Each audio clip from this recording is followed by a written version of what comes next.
ఈరోజు మన కిచెన్లో మనం రెగ్యులర్గా చేసే రవ్వ లడ్డుని కొంచెం డిఫరెంట్గా చూపించబోతున్నాను ఫ్రెండ్స్. రవ్వని మనం 10 మినిట్స్ పాటు పాలలో నానబెట్టి చేసుకున్నట్లయితే ఇలా మనకి వెన్న కంటే మృదువుగా చాలా బాగా వస్తాయి. చాలా సింపుల్గా కూడా ప్రిపేర్ చేయొచ్చండి.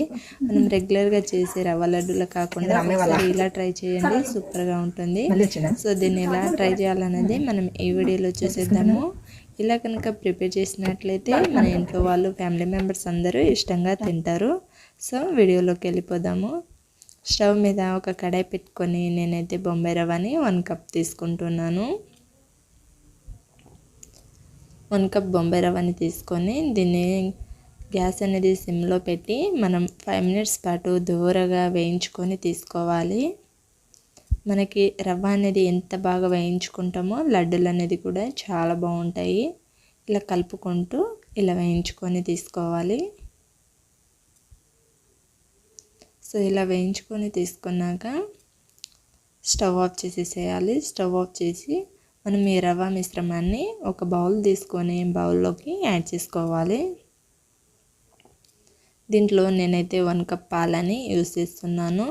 సుమారుగా పాలు అనేది 1/2 లీటర్ వరకు ఉంటాయండి, 250 గ్రాముల వరకు. సో ఈ పాలని ఈ రవ్వలో యాడ్ చేసేసి మనం ఒకసారి కలుపుకొని ఇలా అంతా కలిపేసుకొని దీనికి మూత పెట్టి 10 మినిట్స్ పాటు నానబెట్టి తీసుకోవాలి.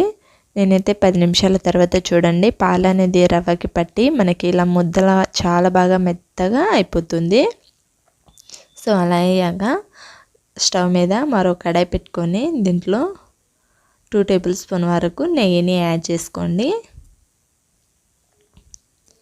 ఇలా నెయ్యిని యాడ్ చేసుకొని పూర్తిగా కంప్లీట్గా కరిగిపోయాక మీరు కావాలంటే నేతిలో కొన్ని డ్రై ఫ్రూట్స్ ఉంటే ఫ్రై చేసి యాడ్ చేసుకోండి. నేనైతే డ్రై ఫ్రూట్స్ యూజ్ చేయకుండా చూపిస్తున్నాను.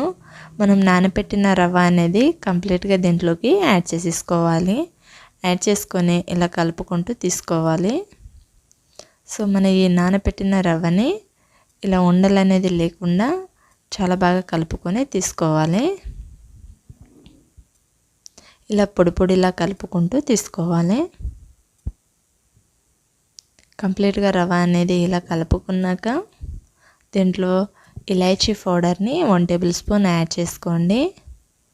1 టేబుల్ స్పూన్ ఇలాచీ పౌడర్ని యాడ్ చేశాక 1 కప్ షుగర్ పౌడర్ని యాడ్ చేస్తున్నాను. మీరు కావాలంటే షుగర్ని కూడా తీసుకోవచ్చు. 1 కప్ వరకు నేను కొబ్బరి పౌడర్ని యాడ్ చేస్తున్నానండి. కొబ్బరి పౌడర్ ఫ్లేవర్ అనేది ఈ రవ్వ లడ్డుకి సూపర్గా ఉంటుంది. ఒకసారి ఇలా ట్రై చేయండి.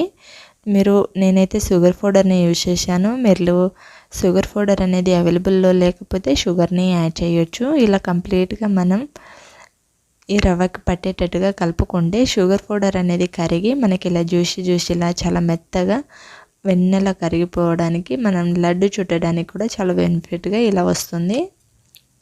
సో ఇలా వచ్చాక దీంట్లో 1 టేబుల్ స్పూన్ కొంచెం నెయ్యిని యాడ్ చేసుకొని కలుపుకుంటే ఇంకా బాగుంటుంది. నేనైతే దీంట్లో కొబ్బరి పౌడర్ని యాడ్ చేసి ప్రిపేర్ చేశాను. మీరు కావాలంటే డ్రై ఫ్రూట్స్ని కూడా యాడ్ చేయొచ్చు. మీకు ఏ ఫ్లేవర్ నచ్చితే ఆ ఫ్లేవర్ని యాడ్ చేసుకోండి.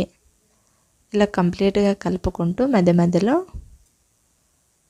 మనకి దీంట్లో ఉండలు అనేది లేకుండా పర్ఫెక్ట్గా కలుపుకొని తీసుకోవాలి. అయితేనే లడ్డూలు చుట్టేటప్పుడు పర్ఫెక్ట్గా వస్తాయి. ఈ క్వాంటిటీలో అయ్యాక మనం దీన్ని స్టవ్ ఆఫ్ చేసి తీసేసుకుందాము. ఇలా కలుపుకొని స్టవ్ ఆఫ్ చేసి తీసుకుందాము. సో ఇలా స్టవ్ ఆఫ్ చేశాక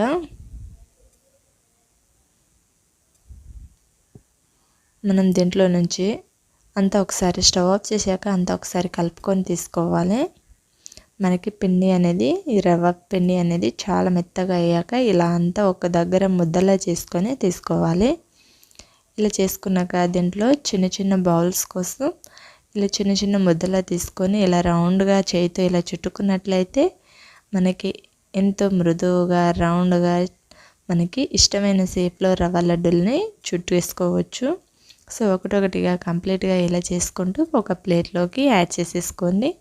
మనకి ఎప్పుడు కావాలి అంటే అప్పుడు చాలా ఈజీగా చాలా పర్ఫెక్ట్గా ఎంతో రుచికరమైన కమ్మని లడ్డూల్ని ప్రిపేర్ చేయొచ్చండి. మనం లడ్డూని ఎలా ప్రిపేర్ చేయాలో చూసేసాం కదా. ఈ వీడియో చూసి మీరు డెఫినెట్గా ట్రై చేస్తే ఎలా వచ్చిందో నాతో కామెంట్ చేసి షేర్ చేయడం మర్చిపోకండి. ఇలాంటి మరిన్ని టేస్టీ రెసిపీస్ కోసం మన పొట్టి కిచెన్ ఛానల్ని సబ్స్క్రైబ్ చేసుకోండి. వీడియో నచ్చితే లైక్ చేయండి, ఫ్రెండ్స్కి రిలేటివ్స్కి షేర్ చేయండి. Thank you for watching.